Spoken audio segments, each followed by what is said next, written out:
Mesdames et messieurs, bien le bonjour chez vous à la maison pour ce dernier numéro de l'apéro déjeuner sur la télévision du Burkina Faso. J'aimerais tout simplement vous demander de garder les yeux sur la ligne d'arrivée et non sur l'agitation autour de vous.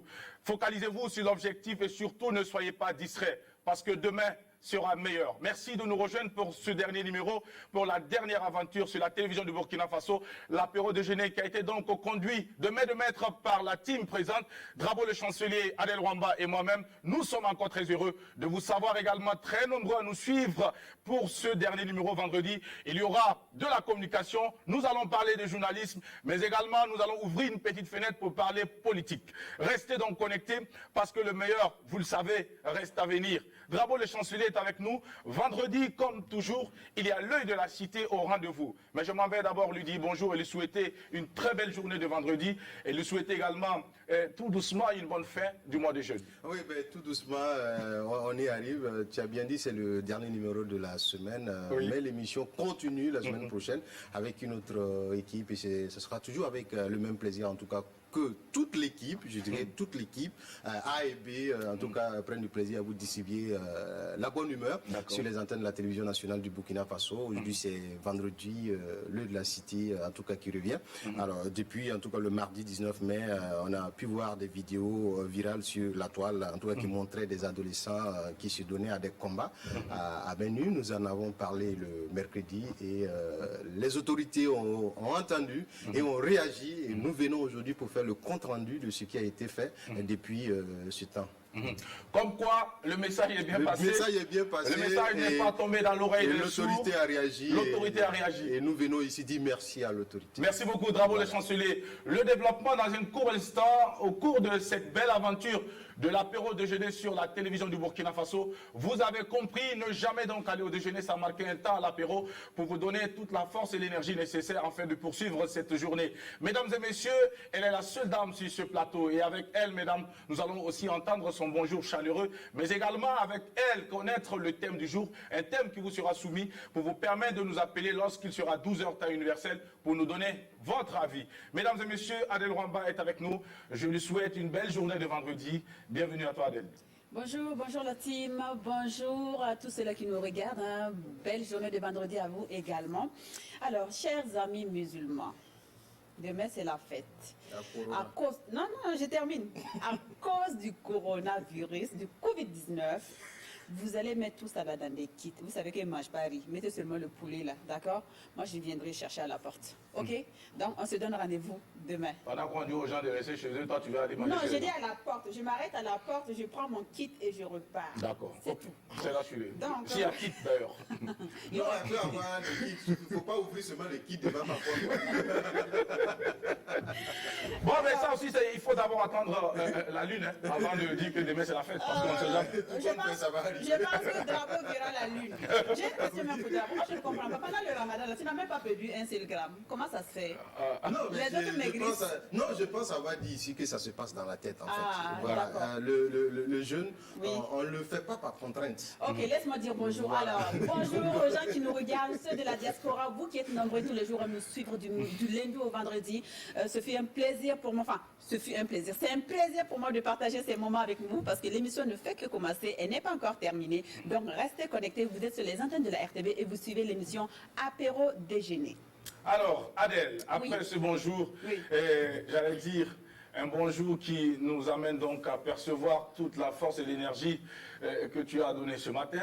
Alors, laisse-nous te demander justement de partager avec nous le thème du jour, thème qui va être donc soumis aux téléspectateurs.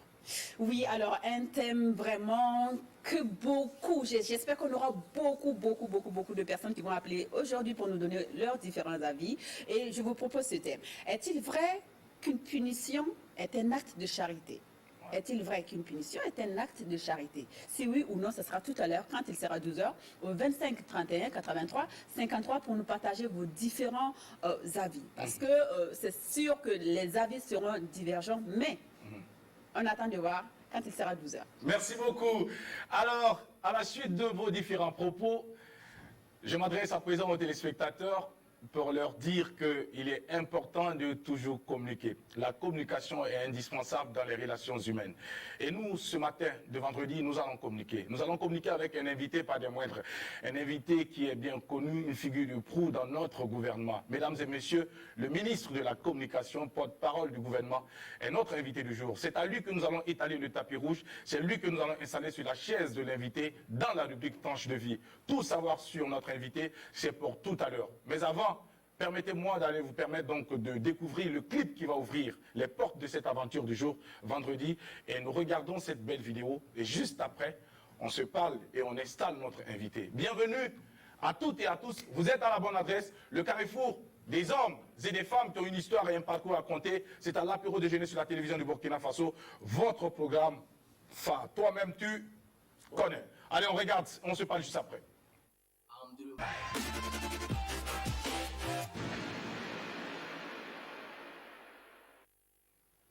Eh bien, ils viennent de plusieurs pays, Mali, Ghana, Côte d'Ivoire, Niger ou encore et le Burkina Faso, mesdames et messieurs, ces artistes-là qui sont montés au créneau pour donner de la voix, pour également contribuer à la sensibilisation, pour freiner la propagation du coronavirus dans notre continent. Mesdames et messieurs, nous saluons donc la performance de ces artistes et merci pour ce magnifique clip. Salutations donc à l'ensemble de ces artistes que l'on retrouve dans ce collectif. Et merci, mesdames et messieurs, de toujours garder à l'esprit que le coronavirus est bien réel, il est présent.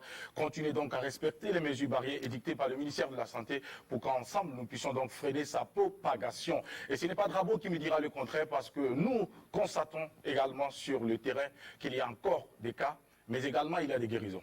Bien sûr, c'est ce qui est encore réconfortant quand on pense au nombre de guérisons, ça donne encore plus d'assurance. Alors, mais comme on le dit, à nous de travailler pour vraiment freiner cette propagation-là. Si nous continuons à respecter les mesures, on verra qu'on ne parlera plus de guérison, mais on dirait même que la maladie n'existe plus, la maladie n'est plus là, et chacun sera libre, on pourra en tout cas, une fois de plus, vaquer à nos différentes occupations. Alors, raison de plus pour nous de prendre cette histoire à bras le corps, sensibilisons ceux qui sont autour de nous, travaillons à vraiment respecter les mesures barrières. Merci beaucoup Drabo, le chancelier. Adèle, et également avec toi, nous allons peut-être aussi entendre. Je dirais plutôt qu'il y a de l'espoir. Il y a de l'espoir, mais cet espoir est conditionné parce qu'il va falloir qu'on continue de suivre les règles d'hygiène édictées par le ministère de la Santé. Continuez à vous protéger, à porter vos bavettes, à porter vos masques, à vous désinfecter les mains en les lavant avec du savon, du gel hydroalcoolique ou carrément ou complètement, enfin pour ceux qui n'en ont pas, qui n'ont ni savon ni gel, il y a aussi la cendre qu'on peut utiliser pour se laver les mains. Ça, ce sont les méthodes de grand-mère. Voilà, donc du coup... D'accord.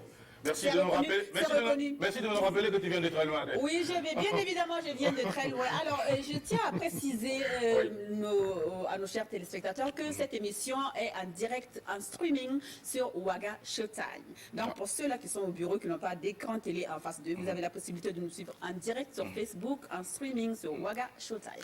Et c'est ça qui est intéressant. Au passage, nous allons saluer notre cher ami Eloge Babatoumne, notre collaborateur de longue date. Merci pour l'accompagnement et surtout merci pour la confiance placée à la RTB. Merci pour la confiance placée à cette émission, cette jeune émission qui essaie de grandir au fil donc du temps. Et c'est ensemble que nous allons la faire grandir. C'est ensemble que nous allons donner de la matière à cette émission pour plaire à plus d'un. Mesdames et messieurs, vous êtes à la bonne adresse. Restez donc connectés. Pour le reste, nous allons nous en charger et surtout avec un esprit positif. Dans la bonne humeur, nous sommes ceux-là qui vous transportent et qui vous embarquent avec la bonne humeur. Mesdames et messieurs, les 3 heureux. Merci Adèle de nous avoir baptisés ainsi. Et nous espérons que ceux qui nous reçoivent également seront heureux. Parce que l'objectif, justement, c'est de partager cette joie de vivre avec vous. Restez donc chez vous à la maison, soyez concentrés et surtout ne vous laissez pas distraire. C'est très important. Mesdames et messieurs, voici une autre transition pour permettre à notre invité de nous rejoindre et de s'installer. Et cette transition, c'est de la musique. C'est un clip vidéo que nous propose cette jeune dame qui monte en grade, qu'il faudrait absolument suivre à la trace. Elle a du talent, elle a du charme, elle a tout pour convaincre. Elle a tout pour faire voyager la musique de notre pays au-delà des frontières. Voici pour vous Tania, qui est également montée au créneau pour chanter, mesdames et messieurs, et pour sensibiliser sur le coronavirus. On regarde juste après, notre invité nous rejoint. Au Burkina Faso, en tout cas, c'est nous qui nous réjouissons d'écouter et surtout de consommer cette musique qui vient de chez nous. Ça fait énormément plaisir. Bravo à l'artiste et à tout son staff pour la qualité de l'œuvre, pour la qualité de ce clip vidéo que nous vous proposons à l'instant, mesdames et messieurs, pour permettre à notre invité du jour de nous rejoindre sur notre plateau. Un rappel donc, cette émission est suivie sur les antennes de la télévision du Burkina Faso, mais également en streaming sur Waga Showtime Live. Merci à ces nombreux internautes qui, en tout cas, ne cessent de nous envoyer déjà des messages. Merci de rester connectés. Alors, Drapeau le chancelier, notre invité sur notre plateau. Un rappel, c'est monsieur le ministre de la Communication et des Relations avec le Parlement. Il est porte-parole du gouvernement depuis 2016, natif de Bobo-Dioulasso. Il est historien de formation et il s'est positionné donc dans les médias, à force donc de travailler et surtout d'aimer ce qu'il fait. Mesdames et messieurs, il est détenteur d'un bac B, ce qui nous amène à nous poser des questions. Nous qui sommes nés il n'y a pas très longtemps, ce bac D, il existait depuis quand? Nous allons en savoir plus avec notre invité. 2008, formation donc au management de télévision en Afrique. 2006, formation au développement des recettes publicitaires d'une télévision. 2005, formation sur la confection des grilles de programme. 1990, formation en technique d'animation radio à l'Institut des sciences et techniques de l'information et de la communication. Riche d'expérience, notre invité, mesdames et messieurs, de 2015 à 2016, a été promoteur de la télévision Burkina Info. 2013, il a créé la société Ansax, SARL, et en septembre 2002 à décembre 2015, journaliste présentateur à Canal 3, chef de Canal 3, directeur des programmes, directeur adjoint de Canal 3, rédacteur à Pulsar, 95 à 2002, animateur à Canal Arc-en-Ciel, Radio Burkina 90 à 94. Il a été plusieurs fois lauréat, 2002 prix Galliam, catégorie meilleure émission de débat radio-diffusé. 2005, lauréat meilleure émission de débat télévisuel. 2009, lauréat du prix spécial Assemblée nationale, meilleure émission sur le développement de la démocratie. Comme quoi, notre invité est véritablement un homme de médias. On se demande bien pourquoi il nous a abandonnés pour se retrouver dans le gouvernement. On va tout savoir dans un court instant. Monsieur le ministre Rémi Fulgence Daguinou, bonjour et bienvenue à l'apéro. Bonjour à toi, bonjour Drabo et bonjour à vos téléspectateurs sur le live et également sur la TNT et sur le Bouquet Canal. Merci beaucoup. Ça fait énormément plaisir de vous avoir sur notre plateau. Monsieur le ministre, à quoi pouvons-nous résumer les journées des ministres? C'est comme les journées de tous les travailleurs. Vous avez votre engagement à respecter. C'est-à-dire donc, vous avez une lettre de mission qui vous est donnée par le Premier ministre et vous avez des objectifs à atteindre. Vous avez une évaluation qui est faite chaque année par un comité d'évaluation qui est transmis au Premier ministre. Donc, vous êtes comme tout travailleur astreint donc à des résultats. Et c'est vrai qu'après, il y a d'autres aspects qui sont un peu plus protocolaires. C'est tout ce qui est représentation, la présence aux cérémonies. Moi, je suis également en relation avec le Parlement. Donc, il y a tout le travail de lien entre l'exécutif et le Parlement pour préparer les sessions parlementaires, pour faire les transferts des dossiers du gouvernement vers le Parlement et vice-versa. Et puis, je suis porte-parole. Et c'est peut-être la question la plus délicate, c'est qu'à partir de ce moment-là, votre emploi du temps n'est plus de votre responsabilité, mais de celle du chef de l'État et du Premier ministre. Alors, quand on dit porte-parole, pour nous, les citoyens lambda, ça veut tout simplement dire, lorsqu'on te dit d'aller dire que c'est A, tu t'en vas dire que c'est A. Ou bien est-ce que tu as la possibilité d'aller dire que c'est A plus 1 ou A plus 2? Non, vous n'avez pas le droit de dire que c'est A plus 1. Vous avez 30 ministres autour d'une table qui discutent d'une question. Hein, c'est est-ce que Drabo est Samo, est-ce qu'il aime aussi? Et au final, on décide que Drabo aime aussi. Donc, non, j'ai dit Drabo aime aussi. Donc, en ce moment-là, vous sortez, vous dites Drabo aime aussi. Si on dit Drabo et Samo, vous dites Drabo et Samo. Vous n'avez pas de... Il n'y a pas de place à votre point de vue, parce que vous êtes porteur d'une parole collective. Et tous les ministres, quels qu'ils soient, à partir du moment où la décision est prise par le Conseil des ministres, sont solidaires de cette parole-là. Vous savez, comme a dit un illustre homme politique français, un ministre, ça se tait ou ça démissionne. C'est-à-dire que si vous n'êtes pas d'accord, eh bien vous partez. Mais si vous êtes d'accord, c'est qu'on peut discuter ensemble. Et vous savez que les conseils des ministres sont extrêmement longs. Beaucoup de gens le trouvent ainsi parce que son excellence le président du Faso et le Premier ministre nous laissent vraiment la latitude de nous exprimer sur des dossiers. Je vous dis, il y a des dossiers qui arrivent, qui rentrent. Le débat est houleux là-dessus. Les ministres se prononcent. Et à un moment donné, les deux responsables de l'exécutif donc, décident que au regard de ce qui a été dit, au regard de l'intérêt national, voilà la ligne sur laquelle nous souhaiterons que ça se mette en œuvre. Et en ce moment-là, c'est comme les chefs d'orchestre, ils ont dit, voilà la musique que l'on veut qu'on joue, on la joue sur tel rythme, sur tel tempo, sur telle durée, et tout le monde doit rentrer donc dans sa grille de lecture et appliquer de façon égale ce qui a été décidé. Vous avez parlé des ministres, vous n'avez pas parlé de vous. Est-ce que vous faites partie de ces ministres-là qui, justement, prennent ces décisions et vous avez la mission, donc, plus tard, de sortir d'informer? Je suis membre d'un gouvernement, donc je suis solidaire de toutes les décisions qui sont prises. Et je dois porter cette parole-là. Il n'y a pas de... On a 2 ministres d'État. C'est le ministre Si Moumina Chérif et le ministre Simeon Savadogo. Et nous avons des ministres. Voilà. Donc il n'y a pas de... Il n'y a pas de ministre ou de... Non, les ministres sont des ministres et ils discutent. Et honnêtement, je dois vous dire que la prise de parole, elle est vraiment démocratique. Les débats sont vraiment parfois assez vifs, mais ils sont toujours courtois parce qu'on est des personnes de bonne civilité et de bon commerce. Et on essaye donc d'avoir cet agréable côté qui fasse qu'aujourd'hui, on est en phase les uns avec les autres. Même si parfois on peut avoir sur une question des points qui ne sont pas totalement les mêmes et qu'au final nous partageons ces différents points pour aboutir à une vision qui est commune. Monsieur le ministre, avant de refermer cette parenthèse, permettez-moi d'aller vous poser la question. Je ne sais pas trop si elle va vous plaire ou non, mais dans tous les cas, je vais illustrer cela simplement. Voici donc, vous êtes face à une situation, vous êtes en conseil de ministres.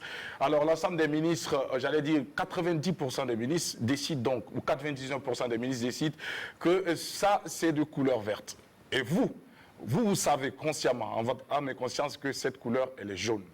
Et on vous dit, il faudrait donc informer la population que c'est de la couleur verte. Mais vous savez qu'elle est jaune. Qu'allez-vous faire? Est-ce que vous sortez nous informer également qu'elle est verte, tout en sachant qu'elle est jaune, ou bien vous démissionnez comme vous venez de le dire? D'abord, je pense que les ministres sont des personnes sensées. Et si la couleur est verte, ils diront qu'elle est verte. Non, ça veut dire que ce que vous dites là, ça n'arrive pas. Ça n'arrive pas. Ça n'arrive pas. C'est-à-dire que nous ne sommes pas dans le déni de la réalité. Hein, les ministres sont des personnes qui ont conscience des enjeux, qui sont dans un environnement. Il n'y a pas de daltonien parmi nous, donc les couleurs sont bien connues. Deuxièmement, bon, on parlait des couleurs, c'était juste un exemple, non, monsieur le ministre. Je sais, je reste dans l'image de la couleur. Oui. Et puis de l'autre côté, vous savez, je crois que ce qui est important, il n'y a pas de one-man show. C'est-à-dire que nous avons un homme, qui est le président du FASO, qui a été élu sur un programme. Vous avez un Premier ministre qui l'a appelé, qui nous a choisi comme ministre, et cette équipe-là doit travailler à ce que les engagements qu'il a pris vis-à-vis des Burkinabés soient réalisés. C'est la seule question qui compte. D'accord. Voilà. On a un chef d'État qui est extrêmement démocratique, qui a foi au principe donc du jeu démocratique, qui a foi également au respect des engagements pris, et nous devons travailler à ce que cela aboutisse. C'est la seule chose qui compte lorsqu'on est membre du gouvernement. Voilà qui est bien clair et qui est bien dit, et surtout quand ça vient d'un communicateur comme vous, on ne peut que l'entendre, surtout que la communication consiste donc à comprendre celui qui écoute. Alors j'espère que vous partagez cet avis donc de M. Jean Abraham.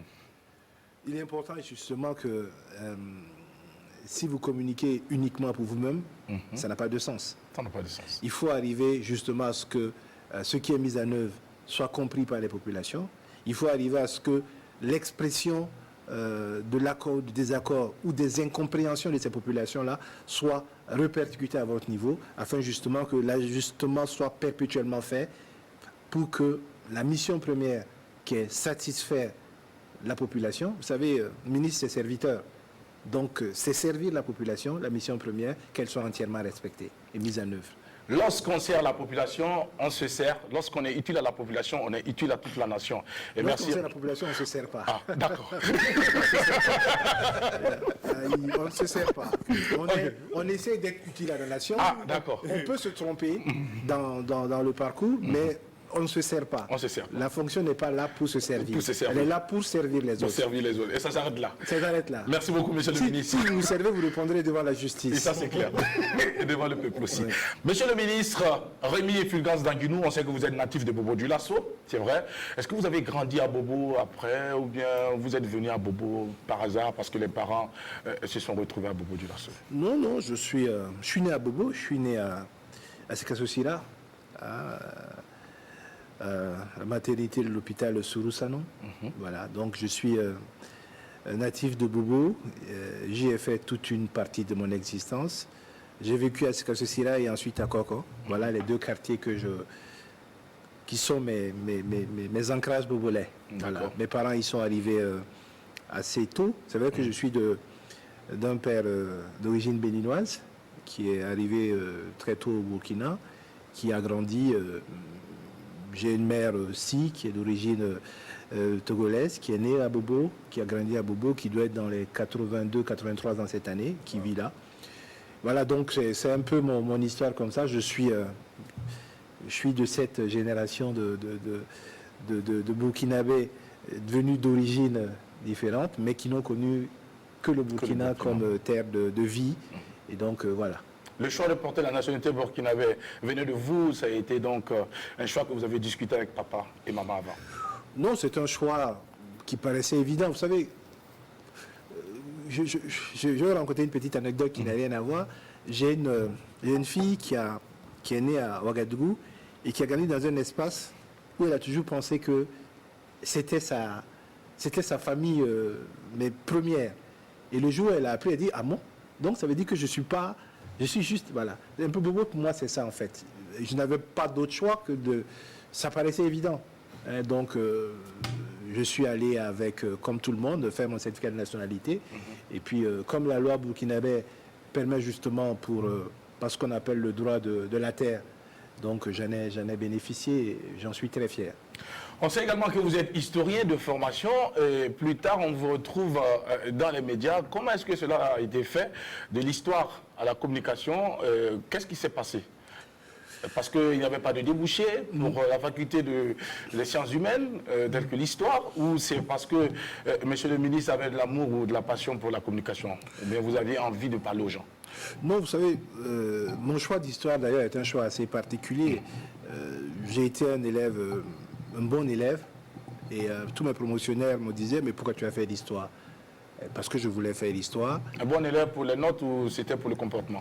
Pour le comportement, c'était un peu plus délicat. Mais pour les notes, j'ai été entre bon et très bon. C'est-à-dire que voilà, ça variait entre bon et très bon. Mais pour le comportement, c'était passable. Voilà, c'était un peu ça. Mais donc j'avais un choix et j'ai choisi vraiment de faire histoire parce que pour moi, dans mon programme de vie, c'était de faire l'ENAM pour faire un peu la diplomatie. Et donc, quand je suis allé à l'université, tous mes promotionnaires ont fait droit ou économie. Et moi, je suis allé faire l'histoire parce que pour moi, on m'avait dit que c'était la meilleure façon de s'ouvrir au monde. Parce qu'on veut faire diplomatie, il faut avoir un visage. Et donc, il s'est avéré que l'année où je passais en année de licence, le président Thomas Sankara a fermé un peu les concours d'accès d'IRA à l'ENAC. Donc, je me suis trouvé dans une situation où mon projet de vie était dans une situation. Et j'ai dit, bon, qu'est-ce qui est le plus proche de diplomatie que je vois? C'était journalisme. Et donc, voilà comment j'ai basculé là-bas, avec le soutien notamment d'un certain nombre d'anciens de la RTB, comme Compaoré, comme Jeanne Koulibaly, qui nous ont tenu la main petit à petit pour nous faire apprendre les béabas du métier, parce que n'étant pas issus du parcours académique pur, il a fallu apprendre donc sur le tas. Et j'ai eu différents directeurs, Patrick Dessongo, Baba Ama. C'est d'ailleurs à cause de Baba Ama que je suis resté à la radio, parce qu'à un moment donné, avec 25 000 francs c'est 22 500 de pige, je pouvais difficilement payer ma maison. Donc j'ai commencé à faire des cours pour pouvoir compléter. Et en fin de compte, pour régulariser, j'ai passé un test. Et donc on allait m'affecter à Samoroban. Et Baba Ama a dit non, bon, écoute, avec Pascaline Kanzi à l'époque, a dit, bon, écoute, on va aller voir Baba Ama et puis on va lui demander à te maintenir parce qu'on a besoin de toi sur la fréquence. Et voilà comment je suis resté à Ouagadougou à cause de la radio et que j'ai toujours lié les deux parce qu'il y avait une question de revenus qui était importante pour moi parce que, bon, 22 500, ça vous met pas dans une situation d'être agréable. Oui. Pour vivre. Voilà un peu. C'était très difficile. Alors, c'était difficile, pas très, parce qu'il y a des gens qui vivent avec moins que ça, même encore aujourd'hui. Donc c'était difficile. Oui, mais en votre temps, normalement, si aujourd'hui il y en a qui vivent avec 22 500 et qui s'en sortent, c'est qu'à votre temps, ça devait être de la manne. Ça dépend de où on parle, de où on se met pour juger ça. À l'époque, j'ai quitté une situation où mon pécule d'étudiant était 37 500. Ah, d'accord, donc, Bon. ça se comprend. Alors, monsieur le ministre, on parle à présent de bac D, et bac B. Nous ne l'avons pas connu. C'est quoi le bac B? Le bac, c'est un bac... c'est dommage qu'il ait disparu, parce qu'en fait, c'est un bac assez... Il est à mi-chemin. C'est un bac économique, pour faire simple. Mais pas microéconomique comme comptabilité, c'était la macro. C'est-à-dire, nous, on étudiait le PIB, comment on faisait les currency quotations, c'est-à-dire comment on créait les monnaies de référence, l'éco, etc., etc. On étudiait l'économie du pétrole. Voilà. C'était vraiment un bac qui ouvre le monde, qui ouvre les yeux au monde. Il a seulement ce handicap, c'est qu'il n'était pas bien axé au niveau de nos facultés ensuite. Parce que vous n'aviez pas les mathématiques de D, vous n'aviez pas les mathématiques de A, vous étiez entre les deux. Vous n'aviez pas les maths physiques, la physique chimie de D ou de C, mais elle était un peu plus que celle de la A. Donc et lorsque vous allez à l'université, il y avait des choix, il fallait aller à l'économie, et parfois vous n'aviez pas le niveau de maths dû pour l'économie. Après, dans certaines parties littéraires, on estimait que vous n'étiez pas très... C'est un bac un peu... Mais c'est un bon bac que j'ai aimé. On a eu des profs d'économie superbes. Et je crois qu'en tant que journaliste, la série B m'a beaucoup aidé. Beaucoup. Parce que lorsqu'on parle aujourd'hui des paniers pour faire les monnaies, lorsqu'on parle des questions de PIB, lorsqu'on parle des questions de balance commerciale, je les ai vus pendant 3 ans à l'école. Donc, au moins, les questions de base, les notions de base, on l'avait acquis. Mais après, bon, beaucoup de mes promotionnaires sont devenus magistrats ou avocats. Quelques-uns ont pu faire l'économie. Et beaucoup se sont retrouvés à faire sociologie ou à faire...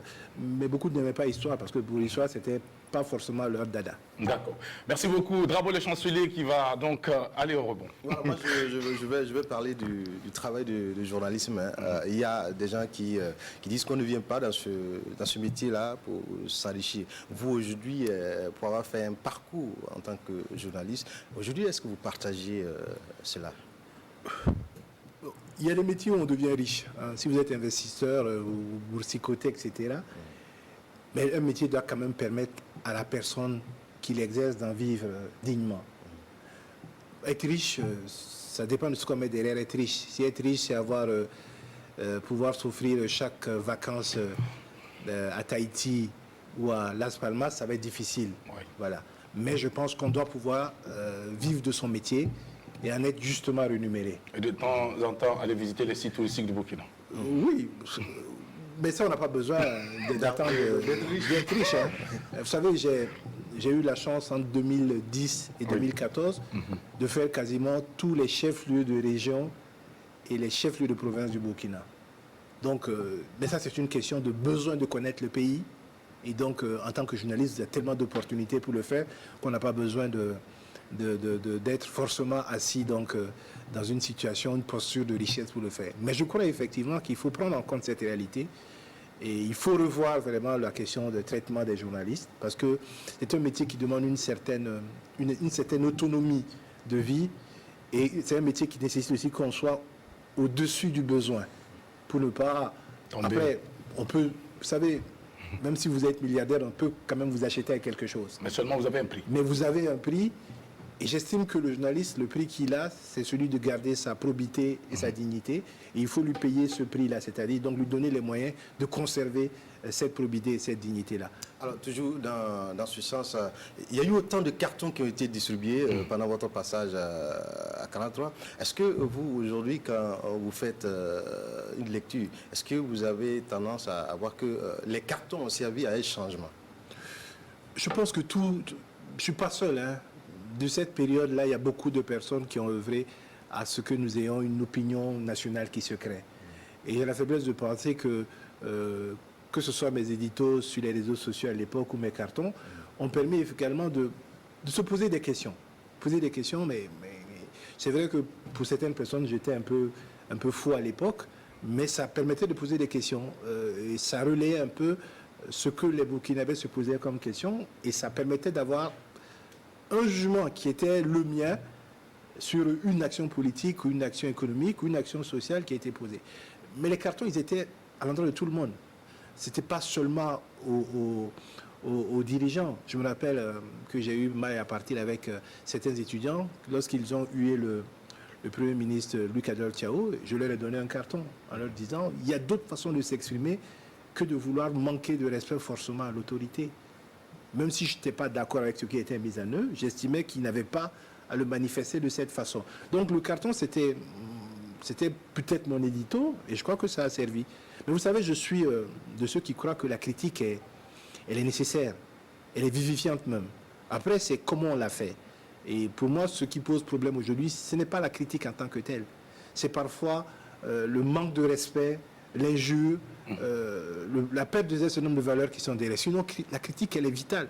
Une démocratie où il n'y a pas de critique, elle meurt. Vous savez, je disais chaque fois quand j'étais à Pulsar, on avait créé une émission qui s'appelait Les Grandes Gueules avec Thierry Haute et d'autres personnes, et où on donnait déjà, on faisait des héros et des zéros de la semaine. C'est ça qui est devenu ensuite les cartons. Et on disait, comme le vieux Tierno Bouka, entre ma vérité et ta vérité, il y a la vérité.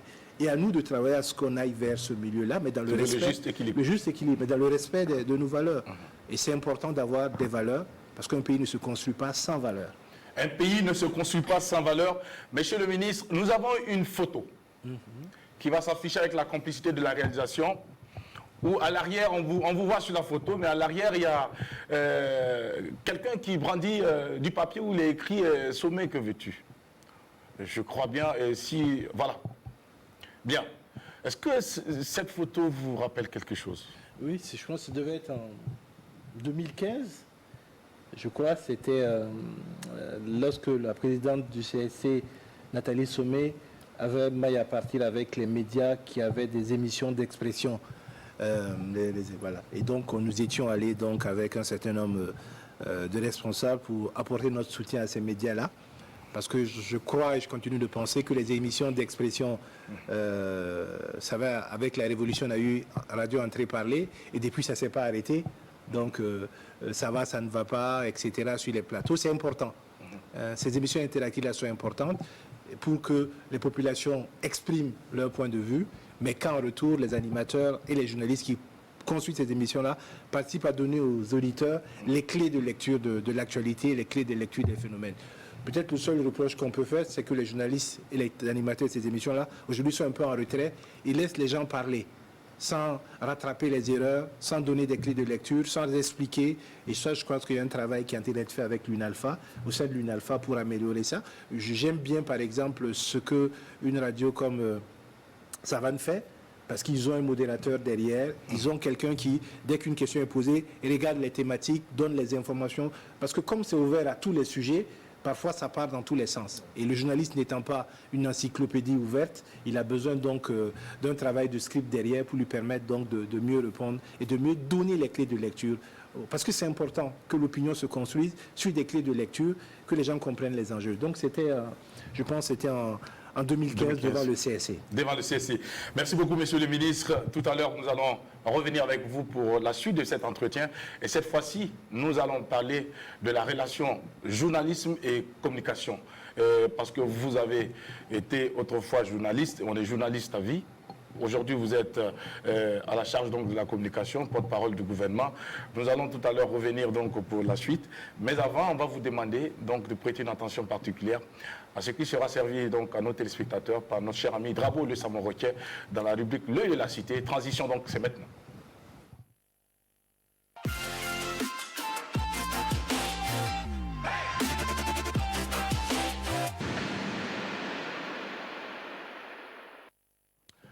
Il est l'heure donc pour notre cher ami Drabo Le Chancelier de nous entretenir dans l'œil de la cité. Coup de cœur, coup de gueule, c'est maintenant. Alors, c'est un coup de cœur. Le mercredi, c'était un coup de gueule. Aujourd'hui, c'est un coup de cœur. On parlait de ces adolescents-là qui se donnaient à des combats à main nue au niveau de la ZAD. On a interpellé, et grâce en tout cas aux différentes plaintes, il nous est revenu que la police a procédé, en tout cas le mercredi dernier, 20 mai, à l'interpellation du groupe de jeunes qui, en tout cas, s'adonnaient à ces séances de street fighter. On va appeler ça comme ça au niveau de la ZAD. Il faut aussi ajouter que, en tout cas, les âges varient entre 14 à 16 ans, tellement c'est des adolescents. Alors, nous tenons en tout cas ici à saluer la brigade de recherche du commissariat central de Ouagadougou pour la promptitude. On en a parlé et ils ont réagi. Ils sont au total 5 adolescents qui ont été en tout cas interpellés, et tous des élèves, et ils sont poursuivis pour coups et blessures volontaires, violences et voies de fait sur la voie publique. Alors, aux dernières nouvelles, ils seront en tout cas toujours entre les mains de la police en attente de la suite des enquêtes, parce qu'il y a une enquête qui a été ouverte, on poursuit les enquêtes, les interpellations vont se poursuivre également. Mais je pense déjà que c'est un acte à saluer. Ces 5 personnes qui ont été interpellées, à travers ces 5 personnes, je pense que ces camarades ne vont plus s'hasarder à se donner à ces actes-là. Ça fait en tout cas du bruit sur les réseaux sociaux. Et tout le Burkina en a parlé. Les parents se sont posés des questions. On disait ici le mercredi que les responsabilités étaient partagées. L'autorité doit réfléchir, les parents doivent réfléchir. Et nous-mêmes, la population dans l'ensemble doit réfléchir. Qu'est-ce qui n'a pas marché pour que ces jeunes-là s'adonnent à de telles pratiques? Alors ici, je dis merci et bravo à la police nationale pour ce travail abattu. Chapeau aux forces de sécurité pour cette action bien menée sur le terrain qui va sans doute résonner dans la tête de ces jeunes adolescents pour leur dire qu'il est temps de freiner ce genre de comportement parce que le pays n'a pas besoin de ça. On a besoin plutôt de vous pour bâtir cette nation. Ne vous donnez pas à ces activités et je crois que tout ça aussi peut trouver une explication dans ce manque d'activité de cette jeunesse. Monsieur le ministre de la Communication, vous n'êtes pas... Non, ce que je veux dire quand j'ai écouté Drabo, c'est que il a félicité la police. Bon, non, je sais, mais c'est pour dire que contrairement à ce qu'on pense, c'est pas uniquement parce qu'il y a eu les réseaux sociaux. Hein. Il faut savoir qu'il y a un processus qu'ils avaient mis en place. Avant que ça n'essaime les réseaux sociaux, ils avaient tenté 1 ou 2 fois d'y mettre fin. Donc, je crois qu'avec les moyens qu'ils ont, ils sont un peu à l'écoute de ce qui se passe. Et on peut se féliciter que, justement, ils soient allés au terme de cette procédure-là et les en féliciter. Mais je pense qu'il faut aussi que, au-delà de la question d'activité, il faut aussi que ça attire nos responsabilités collectives. C'est-à-dire que comment aujourd'hui on peut être père de famille, pas parce que c'est son enfant, mais voir les enfants le faire dans la rue et accepter de continuer à le faire, à les laisser faire. Je pense qu'il y a une déresponsabilisation de toute la communauté aujourd'hui. Je prends un exemple. Hier, je quitte de chez moi et je vois un gars à vélo qui prend le sens interdit et qui fonce avec moi. Et toutes les voitures le laissent prendre le sens interdit. Je me suis arrêté, il est venu en face de moi, je lui ai dit, bouge pas. Tu as un vélo, va de l'autre côté. Ça te coûte quoi? Il a fait. Mais je pense que nous avons tendance aujourd'hui à dire, bon, c'est le problème de l'autre. Alors qu'en réalité, nous sommes tous petit à petit responsables de la situation. On voit quelque chose qui se passe, on laisse faire. Mais on oublie que ça va finir par entrer dans notre famille parce que, à trop laisser faire, c'est notre enfant, c'est notre fille, c'est notre neveu qui va déteindre les yeux. Donc, il faut qu'on assume ces responsabilités-là. Aujourd'hui, il y a des loisirs. Je ne pense pas que c'est une question d'absence de loisirs. Vous savez, quand moi j'étais au lycée, j'ai découvert en 4e la série SAS. C'est-à-dire? Et Gérard de Villiers, les romans SAS. Je devais être en 4e. Et je préférais m'asseoir, lire mon SS, que d'aller jouer au foot. Donc j'ai arrêté de jouer au foot avec tous mes promotionnaires qui aujourd'hui on jouait tous. C'est comme ça qu'on n'a que le football à faire.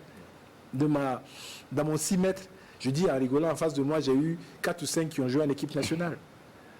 Tchemounou Sori, Ouattara, qui est mon promo de classe, qui était mon capitaine, qui était le capitaine. Et moi, chaque fois, en disant, quand moi je jouais à l'école primaire, tu n'avais pas l'autre. Tu ne pouvais pas jouer, maintenant tu es capitaine des étalons. Ouais. Il y avait également toute cette famille-là, j'étais dans le même 6 mètres. Mais à un moment donné, je me suis dit, bon, écoute, je préfère lire. Il faut simplement qu'on accepte de faire évoluer les choses. Et ce n'est pas la question du divertissement, il y a divertissement sain. Oui, mais est-ce que... Je prends un exemple. J'ai une fille, j'ai un garçon. Mais ma fille, je lui dis, écoute, pendant les vacances, tu vas faire ce que tu veux, mais pendant 1 mois, tu vas aller faire de la pâtisserie quelque part. Elle va travailler depuis 3 ans, depuis sa seconde, elle est en terminale cette année. Chaque année, elle va faire 1 mois dans une boulangerie pour apprendre. Mon fils, c'est pareil.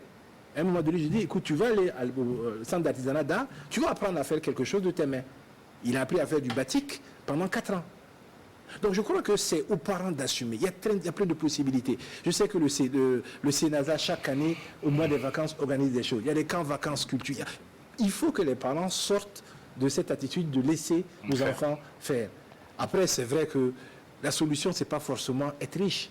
Parce que beaucoup de parents qui ont riches ont des problèmes de gestion de leurs enfants. La question simplement, c'est qu'est-ce qu'on veut transmettre comme valeur à ces enfants. Et je pense que c'est la chose la plus importante. Beaucoup de gens disent, l'argent, c'est vrai, l'argent est nécessaire pour aller à l'école, etc. Mais les valeurs définissent ce que l'on va être ensuite. Vous avez beau avoir de l'argent, si vous n'avez pas de valeur, et comme on dit en Djoula, vous serez quelqu'un de vide. Parce que vous avez, et nous espérons ne pas être des personnes de vide. Merci beaucoup à Monsieur le ministre, merci à Drabo le chancelier, que nous allons raccompagner avec cette transition pour réinstaller Adel Rwamba pour la suite de l'entretien. Si Sari est avec nous, c'est maintenant.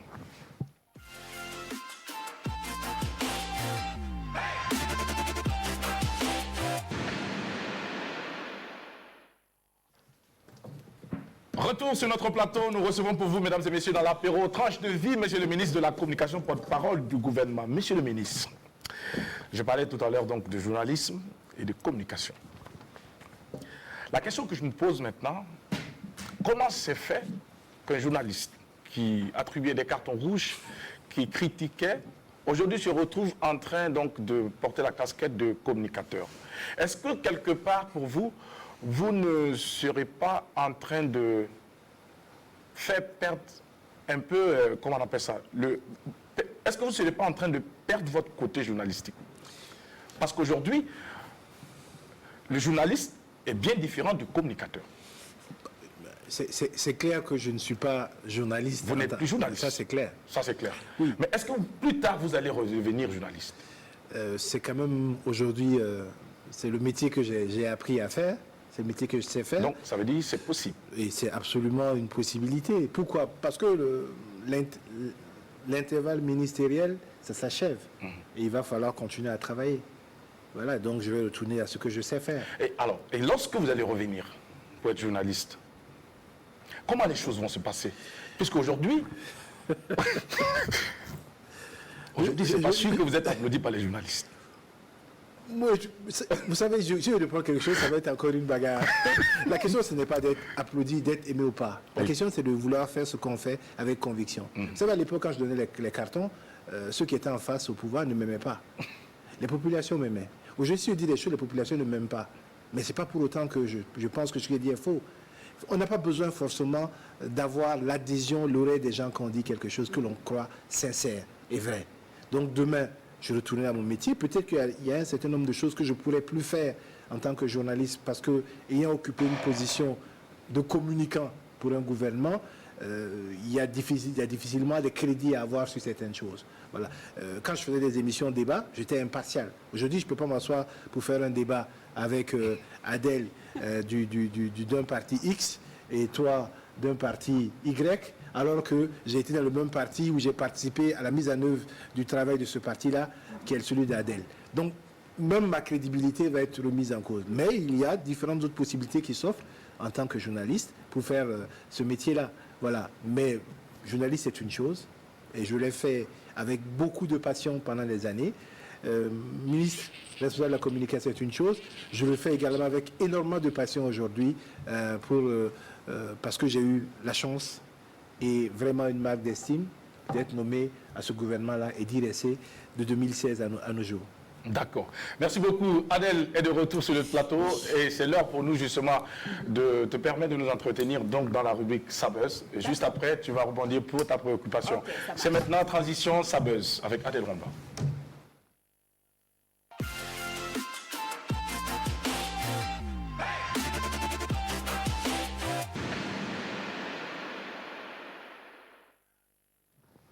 Alors Adel, qu'est-ce que tu nous ramènes pour ce vendredi? Oui, alors effectivement, c'est vrai, nous sommes vendredi aujourd'hui, le vendredi 22 novembre 2020. J'allais dire 2019, non, c'était l'année dernière. S'il te plaît, on est passé là.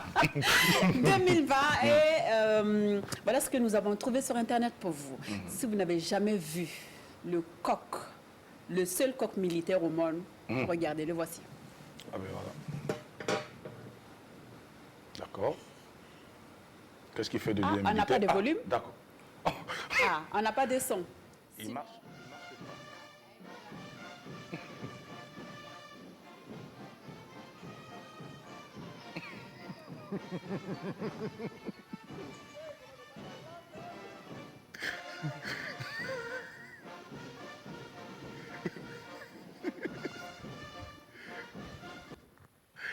Alors, Chez les Samo, parlons alors de Adèle, Samo, s'il te oui. plaît, ce coq, est-ce qu'il a séjourné longtemps dans un camp militaire? Oui, à force de séjourner longtemps dans un camp militaire, qu'on soit coq ou pas, on ne marche pas. D'accord. C'est un coq sabot. C'est un coq Samo, voilà. Et parlons de Samo, vous savez, quand vous organisez vos cérémonies, vos différentes cérémonies, évitez d'inviter les Samo. Regardez ce qu'ils font. Bientôt la fête Ouais. d'ailleurs. Très souvent, on se dit, oui, il ne reste plus assez de repas, il y a beaucoup d'invités, pas de repas. Bah, c'est à cause des Samo. Regardez l'image qui va suivre, si la réalisation est avec nous. Ah ouais. Oh. C'est ce que les drapeaux font quand ils vont dans les mariages, les baptêmes et autres. Alors, c'est un sac.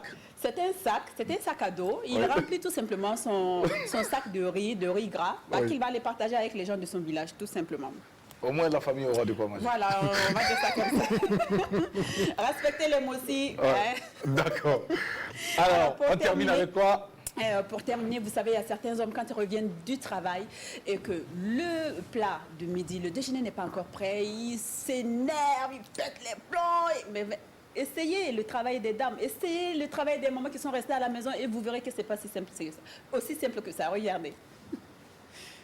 Un monsieur qui a essayé de se mettre dans la peau d'une dame en une journée et ce n'est pas simple. On n'a pas de son. J'espère que...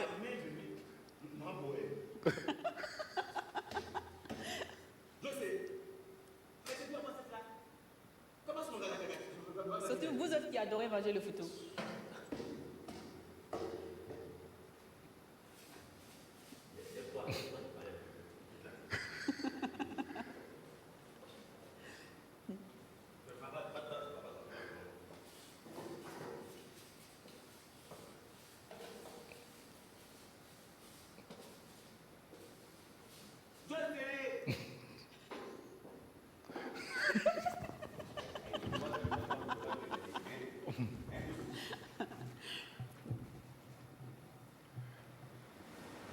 D'accord. Oui, vous savez, la vie de femme n'est pas du tout simple. Hein. Balayer, astiquer, s'occuper des enfants, s'occuper du monsieur, s'occuper des parents du monsieur et de nos propres parents, ce n'est pas du tout simple. Donc soyez un peu plus indulgents à notre égard. D'accord, merci beaucoup Adèle de nous rappeler qu'on devrait être indulgent. Alors, monsieur le ministre, il vous arrive très souvent de faire les travaux ménagers? Vous savez, de la culture où je suis, il n'y a pas de différenciation. Ouais. Vous savez, je me rappelle une histoire, j'étais étudiant, je suis rentré, j'ai une petite sœur, et je dis, écoute, tu dois laver mes vêtements, elle n'a pas voulu, je l'ai tabassé un peu. Et mon père me disait à l'époque, j'ai pas mis mes filles pour qu'elles lavent des habits. Donc, et chez moi, quand j'ai grandi, faire la vaisselle, cuisiner, balayer, ça faisait partie d'une répartition des tâches qui n'était pas liée à être homme ou femme. Et aujourd'hui encore, s'il m'arrive de me lever un dimanche et de faire la vaisselle ou de faire la lessive, parce que j'ai envie simplement de donner un coup de main. En tant que ministre? Si, en tant que ministre. Ça ne me gêne absolument pas. On aimerait bien avoir une vidéo de ça un jour. Je ne pense pas que vous aurez la vidéo parce que ce n'est pas pour en faire un buzz, mais c'est une question normale. J'estime que, vous savez, j'ai une épouse qui a fait des études, qui pendant qu'on était ensemble a eu des enfants et a continué à faire des études. J'ai vu comment elle s'est démenée pour avoir son master et j'imagine quand même qu'aujourd'hui dans le poste de travail qu'elle a, elle rentre aussi tard que moi. Je rentre à 19h, parfois elle rentre à 20h. Et si elle doit se taper tout le travail, je ne vois pas quel intérêt on a à être ensemble. C'est vrai qu'après, on le fait pas aussi de façon récurrente qu'elle, mais je me dis si un dimanche, ça te fait plaisir, ça peut lui faire plaisir de se lever, trouver que son époux a mis le petit déjeuner en place, etc., ou s'est occupé des fleurs, parce qu'on adore les fleurs, elle et moi, donc c'est toujours un gain pour la vie à deux. Voilà. D'accord. Alors, Adèle. Oui, alors moi j'ai ma préoccupation. Je voudrais en fait aborder le cas de la chefferie traditionnelle précisément. Les deux rois intronisés, il y a l'un qui a été intronisé le 15 mai dernier et l'autre le 18 mai, le lundi 18 mai à Fadangourma. Ça a été une période de tension. Est-ce que le gouvernement pourrait dans ces cas-là jouer le rôle de médiateur et essayer d'apaiser les cœurs pour qu'il n'y ait qu'un seul roi. Parce qu'on n'a jamais vu un royaume avec 2 rois. Je pense que dans le cas de l'espace du royaume gourmandier, il y a déjà eu des cas similaires, je crois. D'accord. Et maintenant, c'est vrai que l'État, en tout cas l'administration, doit veiller à ce que ces situations-là ne remettent pas en cause la paix et le vivre ensemble. Certainement, les acteurs ont dû faire un certain nombre de travaux et d'interventions pour y arriver. Ça, quand même, ça dure depuis une année. Après, je pense que c'est au système même de se réguler et que forcément, ils trouveront les moyens. Il faut, à partir du moment où on n'a pas défini de façon claire et nette un statut de la chefferie dans notre pays, il faut que l'État se tienne à équidistance et essaye surtout de ne pas prendre position, tout en mettant en œuvre tous les relais nécessaires pour que ces situations-là ne perdurent pas, ou si elles existent, qu'elles n'entraînent pas des remises en cause de l'autorité ou de la vie ensemble. Parce qu'on a vu des situations où effectivement 2 chefs, ça amène des tensions dans la communauté qui parfois aboutissent à des pertes en vie humaine et des situations de clivage dans une communauté. Et il faut justement que l'administration qui connaît ces réalités-là travaille à ce que cette situation n'arrive pas. Après, je crois que tous les systèmes, nos systèmes ont des moyens de régulation et je pense que petit à petit, ils vont finir par trouver certainement une issue à cette solution qui est malheureusement là et donc avec laquelle il va falloir faire. D'accord. Alors, je sais que vous êtes très occupé. Vous n'avez pas beaucoup de temps, mais moi, je suis une petite curieuse qui aimerait savoir quels sont vos hobbies? Qu'est-ce que vous faites hormis que vous aidez madame, vous... J'aide madame une fois, toutes les 2 semaines peut-être. En gros, tous les tremblements de terre, quoi. Non, quand même, au moins toutes les 2 semaines. J'essaie de faire quelque chose. Vous faites la cuisine aussi? Je suis faire la cuisine, maintenant je ne fais plus la cuisine. Vous ne faites plus la cuisine? Non, ça au moins je ne fais plus la cuisine. D'accord. Je peux faire le petit déjeuner. Parce que madame excelle. Sur ce point-là, ma femme prépare très bien. Ça, en tout cas, il n'y a pas de souci. D'accord, vous avez de la chance. Mais les loisirs, est-ce que vous avez des loisirs en tant que ministre? Est-ce qu'on a des loisirs? Est-ce qu'on peut sortir comme ça avec des amis, aller quelque part, s'asseoir, boire un petit vin quelque part? Ou bien il faut forcément que ce soit dans le cadre très, très, très privé, genre à la maison? Non, mais moi... Est-ce que vous sortez? Mes amis savent que ça... C'est vrai que je sors moins qu'avant. C'est vrai qu'avant... mais il m'est arrivé d'aller... en boîte de nuit avec ma collègue Laurence Marchal, aller danser. Donc la question n'est pas là. Je pense que là, il faut savoir simplement rester humble, ne pas totalement remettre sa vie en cause, parce que après, vous avez des amis avec lesquels vous allez continuer à être, continuer à exister dans sa communauté. Mais c'est vrai que certains plaisirs, on les perd. Moi, j'aimais bien m'asseoir sur les terrasses, boire un verre avec mes amis. Aujourd'hui, ça se fait difficilement parce que les gens ne comprendront pas. Si vous prenez une petite bouteille de ça serait demain sur les réseaux sociaux. Voilà. Mais ça ne m'empêche pas de sortir, d'aller au restaurant, d'aller m'asseoir parfois de temps en temps sur une terrasse, boire un verre. Je le fais sans être dans une pratique quotidienne, mais je le fais à l'occasion. Est-ce que, monsieur le ministre, est-ce que moi je peux vous inviter à la fin de cette émission à manger du moukolgo quelque part? Si je sais qui peut pas le moukolgo, je vais y aller. Non, pas dans ses rêves. Oui, c'est faisable. C'est faisable. Mais quand je vais à Bobo, je vais manger moukolgo à la guinguette. D'accord. Oui, je sens comme tout le monde. Voilà, il m'arrive d'aller sous les manguiers manger comme tout le monde. D'accord. Voilà, c'est pas un problème pour moi. Simplement, je peux pas le faire de façon récurrente. Et vous savez, en gros, vous continuez à vivre un petit peu quand même. Parce que moi, j'ai l'impression que les ministres, ils sont comme ça et ils vivent plus, quoi, en gros. C'est vrai que ça prend votre temps. C'est-à-dire que parfois, sur une semaine, vous n'avez que le temps de dormir. Oui. Voilà. Mais quand vous avez l'opportunité par exemple, il y a la fête musulmane dans demain ou après-demain, je ne sais pas. Oui.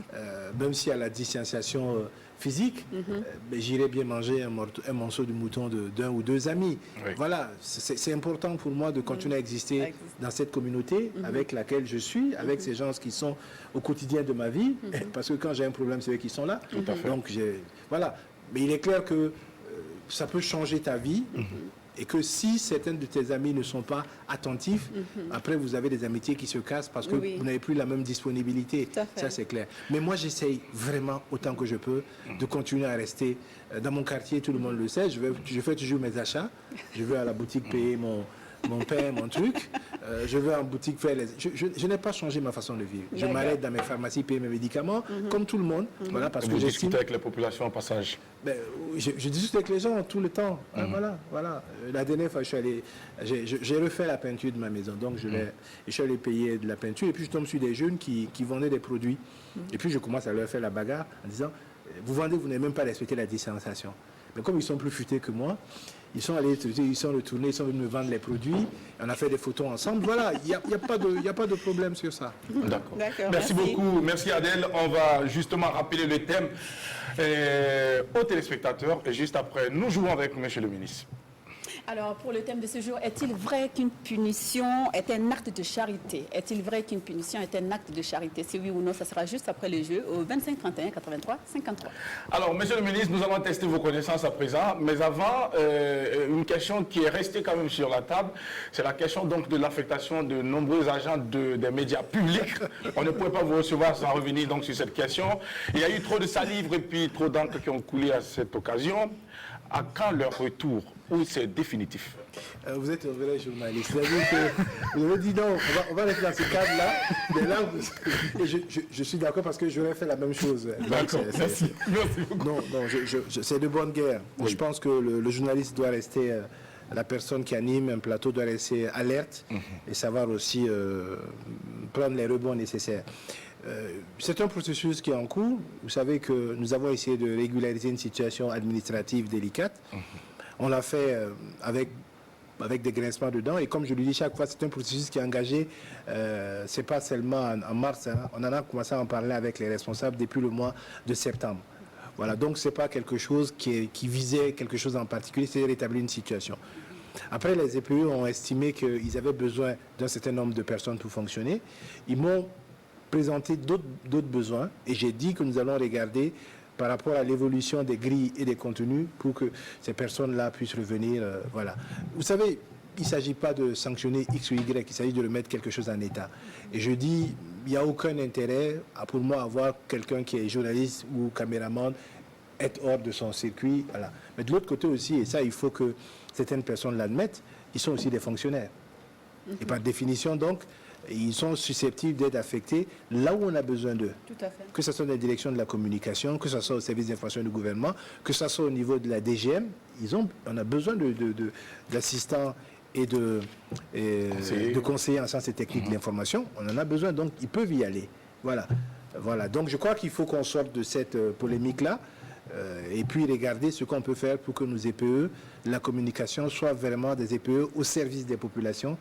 Et, vous savez, il y a beaucoup de choses que nous avons gagnées dans cette situation-là. Il y a la question de la gestion des pigistes. C'est le premier gain qu'on a eu lorsque je suis arrivé. Comme j'ai été pigiste, je connais la difficulté. On a géré cette question. Il y a eu ensuite les frais de production qui avaient été prises il y a quelques années, qui avaient été remises en cause. On a travaillé avec le soutien du ministère de l'économie et des Finances, on a obtenu ça. Et on est tous d'accord qu'il faut une dérogation à la comptabilité publique pour ce qui est des EPE. Ça sous-entend aujourd'hui un accord qui est celui d'améliorer des salaires à un taux que le syndicat juge qui n'est pas assez important, mais sur lequel nous travaillons.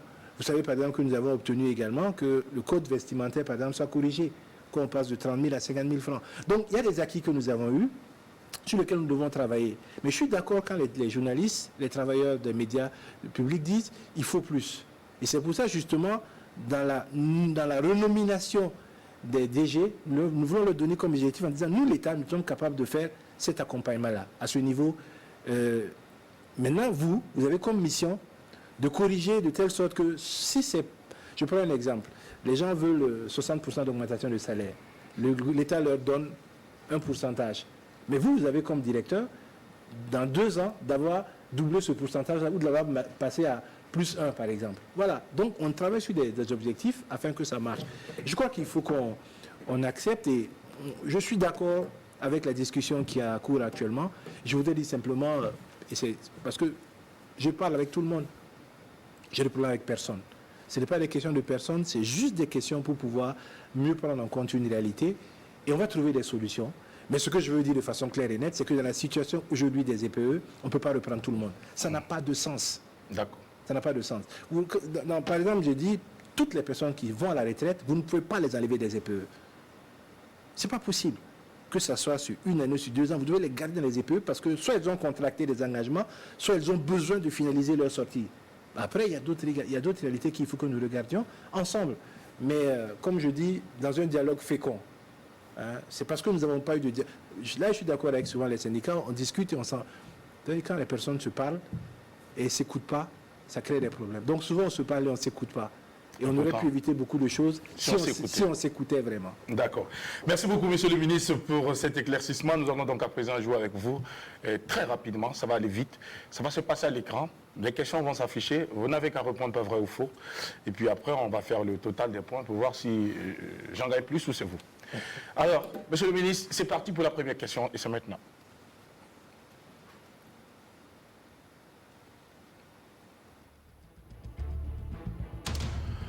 L'actuel directeur de Radio Burkina est M. Haruna Sané. Vrai ou faux, monsieur le ministre?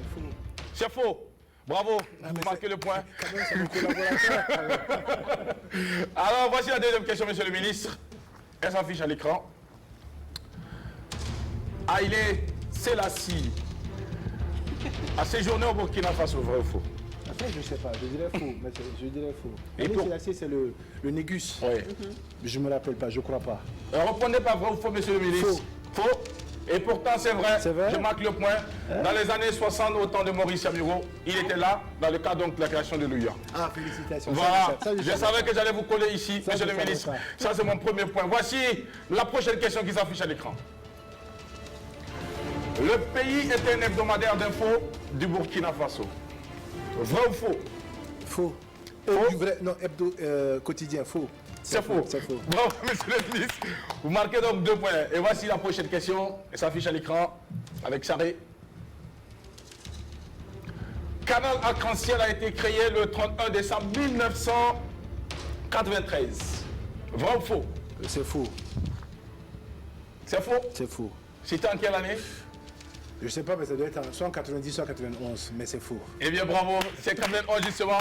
Et cela se justifie justement pour votre passage à Canal Arc-en-Ciel. Vous avez été un animateur très apprécié sur cette radio. Tout à l'heure, donc avant la fin de cette émission, on verra quels sont vos projets pour cette radio, monsieur le ministre. Et voici la prochaine question qui s'affiche à l'écran, c'est maintenant. Le Vera est aussi appelé cochon femelle. Ah, bon frère, ça c'est compliqué. Hein. Je sais pas. Je dirais faux, mais vraiment je sais pas. Je sais pas. Faux. Eh bien, c'est vrai. C'est vrai. C'est faux. Ouais. Vous avez trouvé. Le Vera, c'est le cochon man. Donc c'est faux. C'est faux, d'accord. Okay. Bravo. Et voici la dernière question. Neil Armstrong, commandant la mission Apollo 11. Vrai ou faux? Je sais qu'il était de la mission Apollo, mais est-ce qu'il commandait? Je ne sais pas. Bon, je vais dire vrai alors. Eh bien, c'est vrai. Bravo. Félicitations, monsieur le ministre. Vous avez marqué donc 5 points sur 6. Merci. Bravo. Vous avez battu Jackie aujourd'hui. D'accord. On aura d'autres occasions. Monsieur le ministre. Non, mais ça, c'est bien. Ah, il est ça, je ne savais pas. Ah ben voilà. Donc, vous allez peut-être vérifier cette information. Et nous sommes donc autant des téléspectateurs. Adèle, on va rappeler le thème. Oui, le thème de ce jour, est-il vrai qu'une punition est un acte de charité? C'est un thème proposé par monsieur Daniel Yamouego, un fidèle téléspectateur qui suit l'émission Apéro. Alors, le numéro de téléphone va s'afficher avec la complicité de la réalisation, la punition comme acte de charité. Alors, vrai ou faux?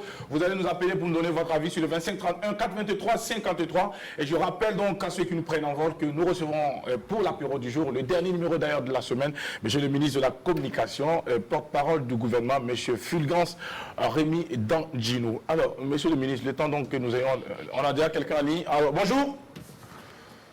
Allô? Allô? Et allô? Oui, bonjour. Bonjour monsieur, comment vous allez? Oui, je vais bien chez vous. Bien, merci, par la grâce de Dieu, ça va. Joli vendredi à vous. On vous écoute pour le thème du jour et votre nom. Mon nom c'est vraiment, oui, c'est le nom depuis Gourmet. Notre cher ami Brahma, le fidèle téléspectateur depuis Gourmet, bienvenue à l'apéro déjeuner. On vous écoute donc. D'abord, je vais saluer monsieur le ministre. Bonjour, monsieur Bourema. Je sais que c'est pas facile, mais j'ai courage. Le Burkina Faso, c'est comme ça. Merci, monsieur Bourema. Pour le thème du jour, Oui. Moi, je dirais que, oui. La punition comme acte de charité, oui, c'est un acte de charité. C'est un acte de charité? Pour moi, oui. Pour vous, d'accord.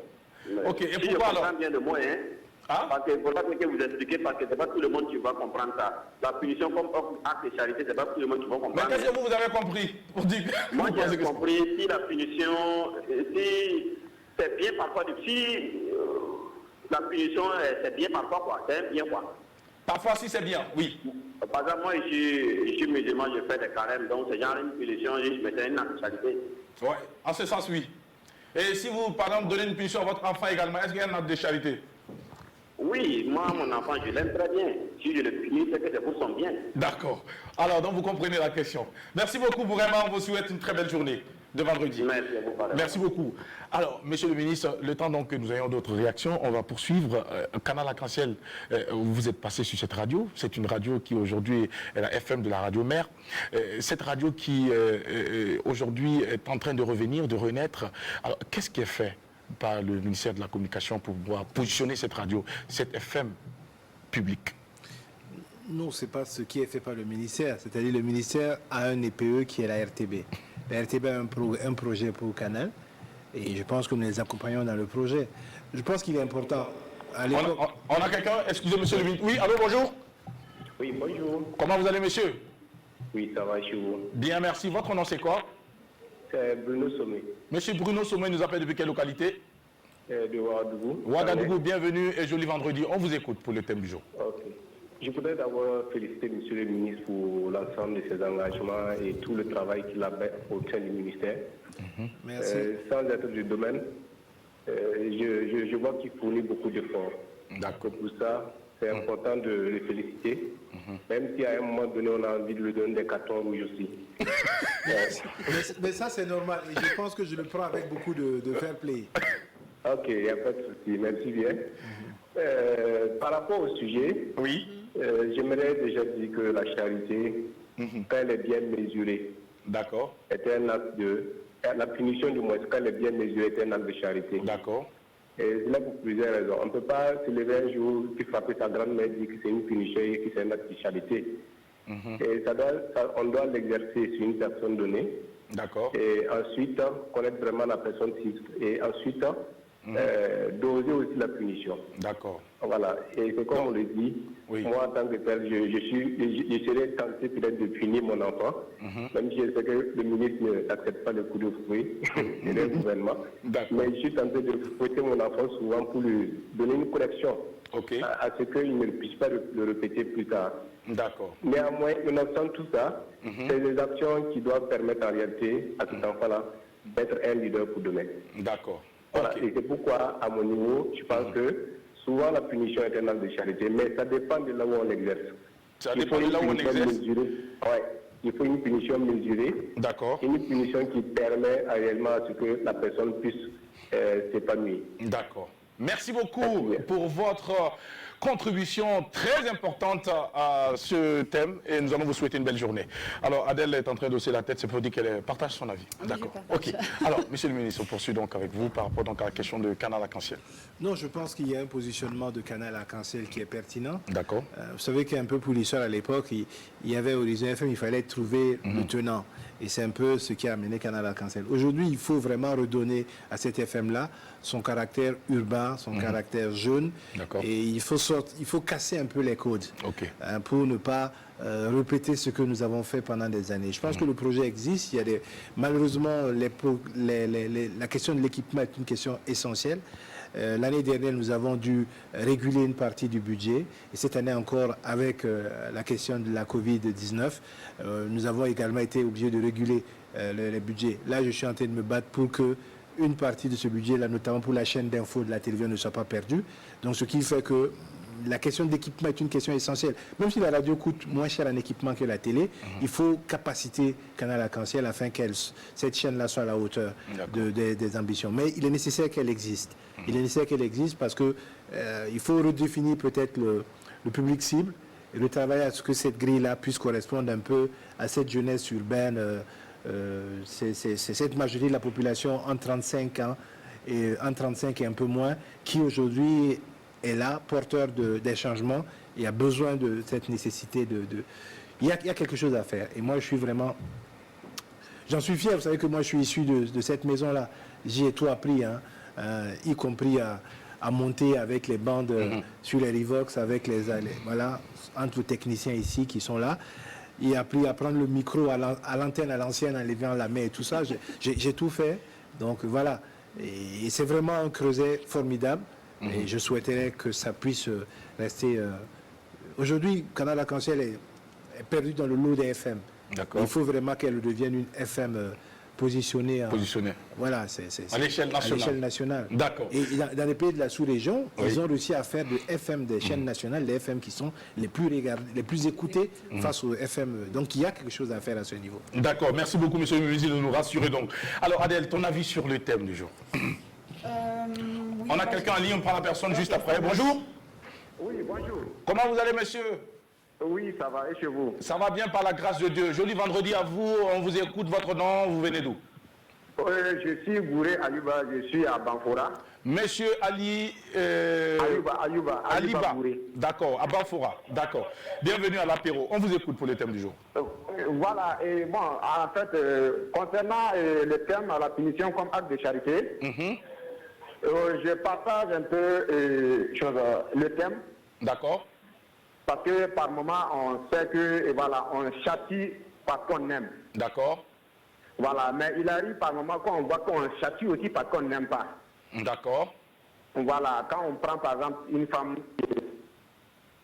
et un autre enfant, on voit que cet enfant est plus châtié le plus souvent. D'accord. Ce n'est pas un acte de charité. Ok, d'accord. Voilà, mais donc ce que je peux dire en conclusion, la punition n'est pas toujours un acte de charité. La punition n'est pas toujours considérée comme un acte de charité. D'accord, merci beaucoup pour votre contribution. Merci. Nous allons vous souhaiter une belle journée depuis Banfora. Alors, Adèle. Oui, donc moi je vais rejoindre au fait un des téléspectateurs qui appelait tantôt, qui disait que oui, il fallait doser. La punition pourrait être un acte de charité si elle est dosée. D'accord. Voilà. Si elle n'est pas dosée, ça devient autre chose. D'accord. Voilà, c'est tout ce que j'ai à dire. Monsieur le ministre. Vous savez, moi je suis d'une éducation où mon papa il maniait beaucoup la chicotte. Hein. Ah, d'accord. Donc on nous a beaucoup chicoté. Mais pour autant, je crois que l'acte de charité, c'est l'acte qui permet de transmettre par amour quelque chose à quelqu'un, qui permet de monter de l'empathie, qui permet de monter de l'intérêt à quelqu'un. Et donc ça peut effectivement se justifier lorsqu'on est dans une situation d'apporter quelque chose. Par amour, je veux lui éviter un certain nombre d'écueils dans les années à venir. Voilà. Mais après, je crois que la punition n'est pas que physique. Elle n'est pas simplement que le châtiment corporel. Voilà. Donc, mais il faut regarder. Par contre, je n'aime pas bien ce qu'il a dit, parce qu'il n'y a pas que les femmes qui frappent les enfants qui ne sont pas les leurs. Il faut qu'on sorte de cette caricature-là. Il y a des hommes aussi qui ne s'occupent pas des enfants qui ne sont pas les leurs.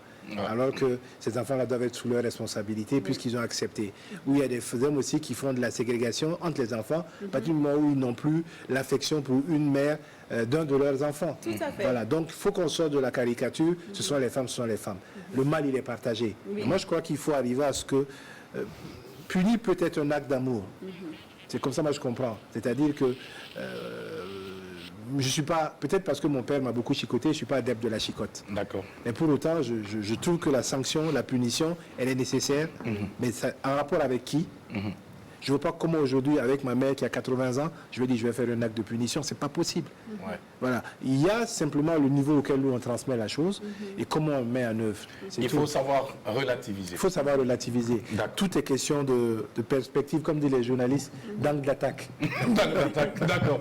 Merci beaucoup, monsieur le ministre. Nous sommes déjà à la fin de cette émission. Mais néanmoins, vous allez vous mettre dans la peau d'un animateur en 30 secondes pour introduire une émission de musique. Mais c'est quelle émission? Parce que moi, j'ai animé une émission de jazz. Allez-y alors. Ben, qu'est-ce que je veux dire? Non. Ça, je n'avais pas prévu ça. Ça fait plus de 30 ans que je ne l'ai plus fait. Mais vous allez le faire. D'accord. Donc, je veux dire, mesdames et messieurs, bonsoir et bienvenue sur les antennes de Canal Arc-en-Ciel. Avec vous ce soir, pour vous servir et vous faire voyager dans ce monde de la musique noire et blanche, Rémi. Et pour commencer, je vais vous faire écouter un de mes plus beaux sons, un son que vous allez écouter en pensant que le monde n'existe que pour vous. What a Wonderful World, avec bien sûr Armstrong. Merci beaucoup. Monsieur le ministre, merci pour ces instants magiques. C'est ici que l'on s'arrête. Merci à vous, téléspectateurs, pour également la présence et surtout la fidélité. Pour notre part, la team des trois, Adel, Drabo et moi, c'est fini. Nous laissons donc la place pour la team de Sandrine, Ziediara et Mika pour la semaine prochaine. Et pour ma part, mesdames et messieurs, vous allez me retrouver à 17h sur Canal Arc-en-Ciel pour l'émission Maximum. Samedi, dimanche, 15h pour l'émission Burkina Fever. Et à partir de lundi, mercredi et vendredi sur Radio Burkina pour l'émission Résilience à 10h temps universel. Prenez soin de vous. Adel, envoie les gros bisous. Merci beaucoup, monsieur le ministre. Merci. Nous sommes à la fin. Merci beaucoup d'avoir accepté notre invitation. Et bonne fête à tous les musulmans du monde et du Burkina en particulier. Merci beaucoup. Allez, prenez soin de vous. Excellent week-end.